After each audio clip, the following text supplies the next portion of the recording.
पटना के फतुहा विधानसभा के सोनारू इलाका स्थित बूथ संख्या 214A पर मतदान कर लौट रहे एक ही परिवार के 3 लोगों के साथ मारपीट की गई है।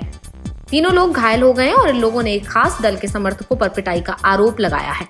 इनका कहना है कि एक खास दल के समर्थकों ने इन पर खास पार्टी को वोट करने का दबाव बनाया।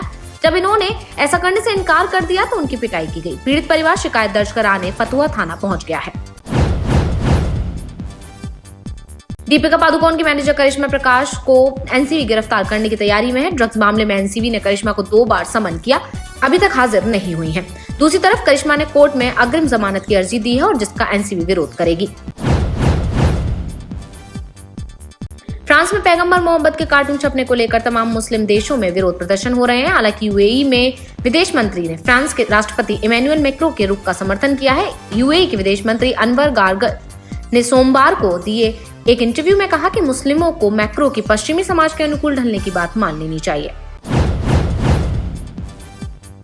दुनिया के बड़े लोकतंत्र अमेरिका में 45वें राष्ट्रपति को चुनने की प्रक्रिया शुरू हो गई है। अमेरिका के उत्तर पूर्वी राज्य न्यू हैम्पशायर ने पहला वोट डाला गया है। न्यूज एजेंसी के मुताबिक न्यू हैम्पशायर के डिक्सविले नॉच और मिल्सफील्ड ने एक मतदाता ने पहला वोट डाला है। डिक्सविले नॉच में मात्र 5 मतदाता हैं। इनमें से एक मतदाता ने सबसे पहले अपने मताधिकार का प्रयोग किया। लखनऊ में सीएनआरसी की आड़ में हिंसा फैलाने वाले आरोपियों के खिलाफ लखनऊ पुलिस ने धारा 82 की कार्रवाई करते हुए डुगडुगी भजवाकर उनके घरों पर नोटिस चिपका दिया है।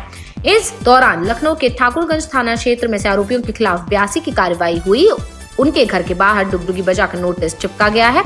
इसके आगे पुलिस धारा 83 की कार्रवाई कर कुर्की की कार्रवाई करेगी। बता दें, पुलिस ने पहली बार सीएनआरसी प्रदर्शनकारियों के खिलाफ डुगडुगी बजाकर इस तरीके की कार्रवाई की है।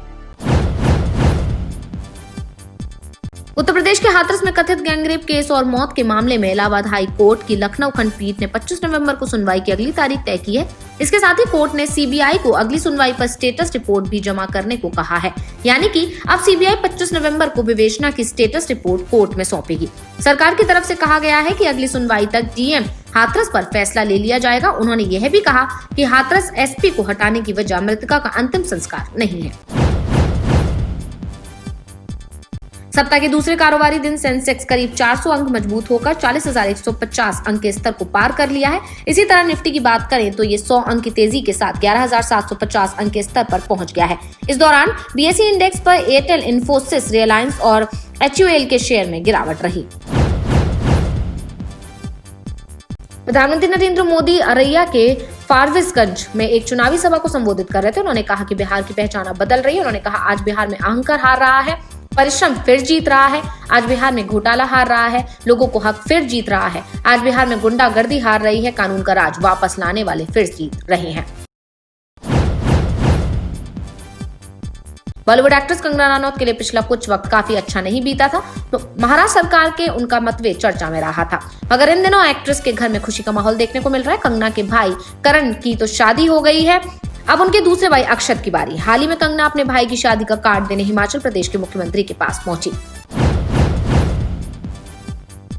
देश में अब तक 82.66 लाख केस आ चुके हैं, 76 लाख मरीज ठीक हो चुके हैं, जबकि 1.23 लाख संक्रमित इस बीमारी से जान गंवा चुके हैं। सोमवार को 37,592 संक्रमित मिले, 58,524 मरीज ठीक हो गए हैं और 497 की मौत हो गई है। इससे एक ही दिन में 21,441 एक्टिव केस कम हुए हैं। ये नए केस का 58% है। देश दुनिया की ऐसी अहम खबरों के लिए देखते रहिए